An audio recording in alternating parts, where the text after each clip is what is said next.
ভাবি কিস্তির টাকাটা দিন গো।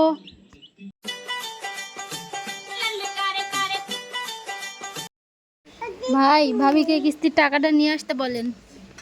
ও সমিতি ম্যাডাম আইছেন। এই এই মুহূর্তে আপনার ভাবি পাড়ার মধ্যে কিস্তির জন্য টাকা নিয়ে আসতে গেল। তো আপনি বসেন, আমি দুধ লাড়ি। কি বললেন? ওই বাড়িতে কিস্তি নিতে গেছিলাম, কিস্তির টাকা দেয়নি, আমার সাথে বেয়াদবি করেছে।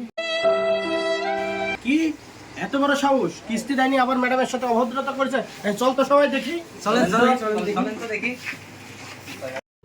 এই যে এই ভাই, ভাই মিয়া, কিস্তির টাকা দাওনি আর তুমি ম্যাডামের সঙ্গে অভদ্রতা করেছো, তোমার তো বিচার করা হবে। ভাই ভাই আমি তো ম্যাডামের খারাপ কোনো কথা কইনি।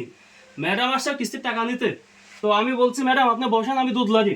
এই যে আমি চায়ের ব্যবসা করি, তো তাই এই যে এই দুধ আমি ধরেন যে জাল দিচ্ছিলাম, এই দুধ লাড়াই তো আমার কাজ।